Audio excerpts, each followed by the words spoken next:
Presenting the classics of Sam P. Chaladurai. Sam P. Chaladurai அவர்களின் போதனை களஞ்சியத்திலிருந்து. ஆதாம் தன்னிடத்தில் கொடுக்கப்பட்ட இந்த நிறைவான பூமியும் அது நிறைவும் கர்த்தர் இவனிடத்தில் கொடுத்தாரு பாருங்க.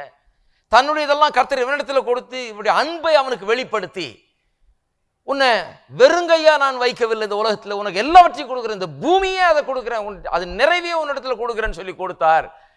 அவன் அந்த கர்த்தருக்கு துரோகம் பண்ணி இந்த கர்த்தர் சொன்ன வார்த்தையை மீறி, பிசாசு சொன்ன வார்த்தைகளுக்கு கீழ்ப்படிந்து கர்த்தருடைய வார்த்தையை மீறினான். தன்னிடத்தில் கொடுக்கப்பட்ட பூமியே பிசாசுக்கு தாரை வார்த்து விட்டான் என்று வேதவசனம் நமக்கு சொல்லுகிறது.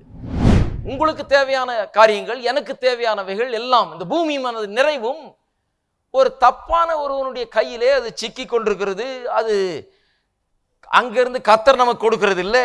இங்க நம்ம போய் இவனை விரட்டி விட்டு நாம் சொந்தம் கொண்டாட வேண்டும், நாம் உரிமை பாராட்ட வேண்டும், நாம் எடுக்க வேண்டும், அவனை விரட்ட வேண்டும், அவன் மீது அதிகாரத்தை எடுக்க வேண்டும், நாம் நம்முடைய சொத்துக்கு நாம் உரிமையாளர்கள் என்று உரிமை பாராட்ட வேண்டும். அதைத்தான் வேத வசனம் நமக்கு போதிக்கிறது. ஆகவே கர்த்தாவே மேல இருந்து அனுப்புன்னு சொல்லி பிரயோஜனம் இல்லை. கர்த்தர் என்ன சொல்றாரு, அப்பா முதல்ல உங்களுக்கு தான் கொடுத்தேன் நான், அதை நீங்க வித்து போட்டீங்க, அதை நீங்க தாரவாத்து போட்டீங்க, பிசாசத்துல கொடுத்து போட்டீங்க. அதன் பிறகு இப்பொழுது என்னுடைய குமாரனாகி இயேசுவை அனுப்பி அவற்றை திரும்ப உங்களுக்கு பெற்று தரும்படியாக, அந்த பிசாசானவனை ஒன்றுமில்லா ஆக்கும்படியாக என்னுடைய குமாரனை அனுப்பி கல்வாரி சிலுவையின் மூலமாக எல்லாவற்றையும் செய்து முடித்திருக்கிறேன். செய்து முடித்து விட்டு உனக்கு அவனுடைய பேர்ல அதிகாரத்தையும் வல்லமையும் பிசாசின் பேர்ல உனக்கு கொடுத்திருக்கிறேன். இப்ப அவன் ஓனர் மாதிரி உட்கார்ந்துட்டு இருக்கிறான், அவன் சொந்தம் பாராட்டி கொண்டிருக்கிறான், சொந்தம் கொண்டாடிட்டு இருக்கிறான், தரமாட்டேன் என்று அவன் தான் பிடிச்சு வைத்துக் கொண்டிருக்கிறான். சிலர் நினைச்சிட்டு இருக்காங்க கர்த்தர் தான் பிடிச்சு வச்சுட்டு இருக்கிறார், கர்த்தருடைய கையை திருகணும், கர்த்தரை கொஞ்சம் அசைக்கணும், கர்த்தர்கிட்ட கண்ணீர் விடணும், கர்த்தர்கிட்ட கெஞ்சணும், கூப்பாடு போடணும். கர்த்தர் இல்லைங்க பிரச்சனை. இந்த உலகத்துல பிசாசு என்று ஒருவன் இருக்கிறான். அவன் தோற்கடிக்கப்பட்ட பிசாசு. கல்வாரி சிலுவையிலே இயேசு அவனை தோற்கடித்து இருக்கிறார். மனுஷனுடைய சொத்தை பிடுங்கி கொண்டவன் அவன். Is an usurper. ஆங்கிலத்தில் சொல்ல போனால் அத்துமீறி நுழைந்து ஏமாற்றி சொத்தை அபகரித்து கொண்டவன் அவன். அப்படிப்பட்ட ஒரு பிசாசு. அவனை கையாளும்படியாக, அவனை ஜெயிக்கும்படியாக தேவன் தம்முடைய குமாரனாகிய இயேசுவை வானத்திலிருந்து அனுப்பி, ஏன்னா நீங்க பூலோகத்தில் யாருமே அதை செய்ய முடியாது, எல்லாரும் பொல்லாங்கனுக்குள் கிடக்கிறார்கள் என்று வேதவசனம் போதிக்கிறது. அப்ப எல்லாம் அவனுடைய வல்லமைக்குள்ள அதிகாரத்துக்கு கீழே கிடக்கும் போது யார் மக்களை விடுவிக்க முடியும்? யாருமே விடுவிக்க முடியாது. ஆகவே தேவன் என்ன பண்ணுகிறார்? தன்னுடைய குமாரனை அனுப்புகிறார். தன்னுடைய குமாரனை அனுப்பி கல்வாரி சிலுவையின் மூலமாக இந்த பொல்லாங்கனை ஒன்றுமில்லாமல் ஆக்குகிறார். அதை குறித்தான் வாசிக்கிறோம். வாசிப்போம். கொலோசையர் 1 அதிகாரம்.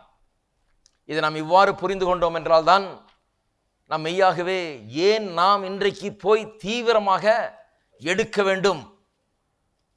The violent take it by force என்று எழுதி இருக்கிறது. பலவந்தம் பண்ணி எடுக்க வேண்டும் என்று வேதவசனம் சொல்லுகிறது.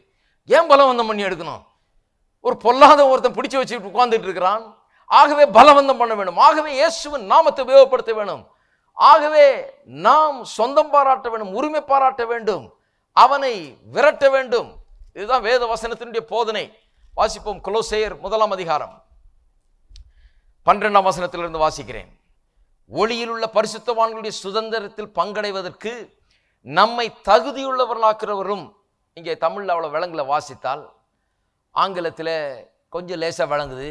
ஆனால் அதுக்கு தான் பிரசங்கியார்கள் இருக்கிறோம் இன்னும் கொஞ்சம் விளக்குறதுக்கு.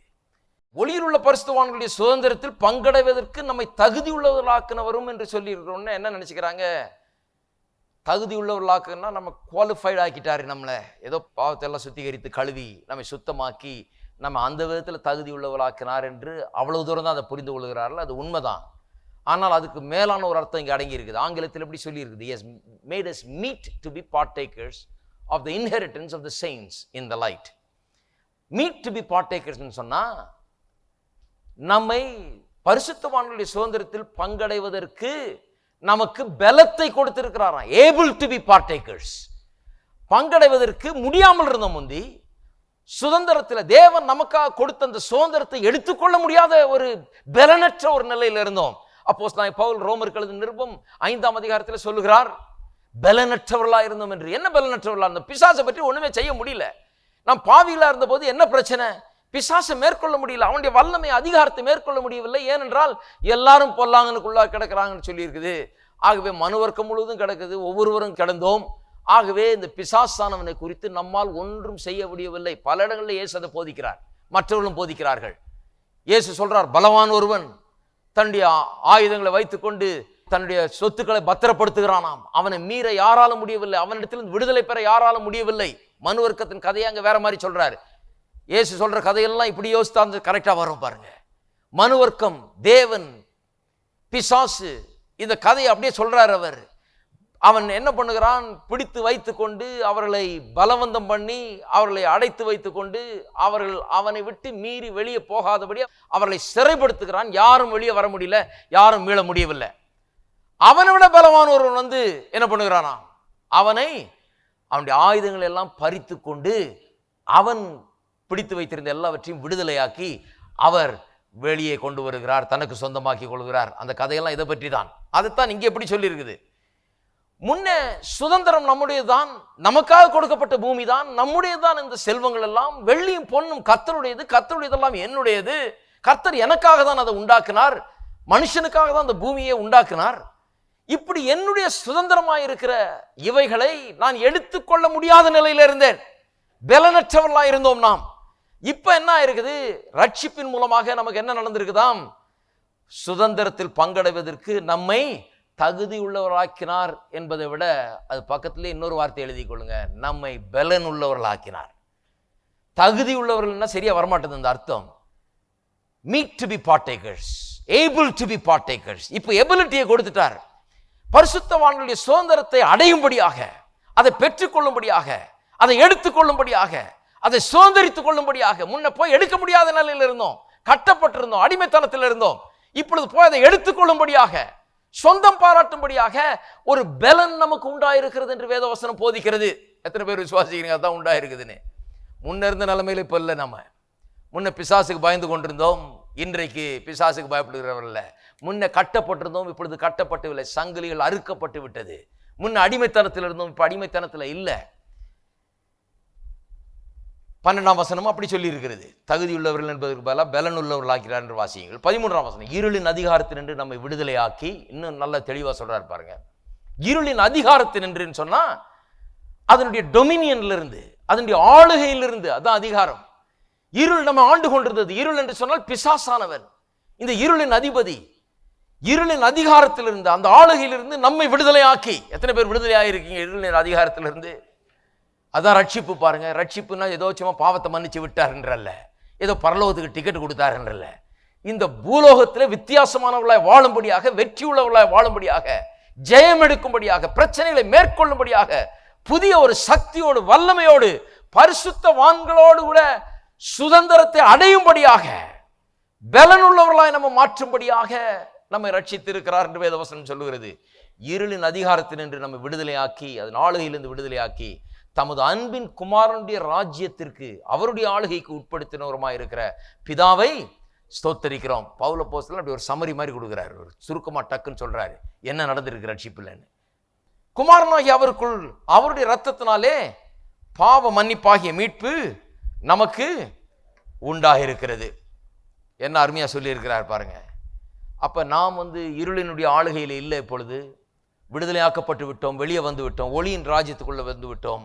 பிசாசுடைய அடிமைத்தனத்தில் இல்லை, உலகம் முழுவதும் அவனுக்குள்ள கிடக்கிறதாம், அவனுடைய கிடுகு பிடிக்குள்ள கிடக்குது. இங்கிலீஷ்ல எப்படி சொல்லியிருக்கு ஒரு டிரான்ஸ்லேஷன்ல, 1 யோவான் 5:19, அதாவது உலகம் முழுவதும் பொல்லாங்கனுக்குள் கிடக்கிறது என்று சொல்லியிருக்குது.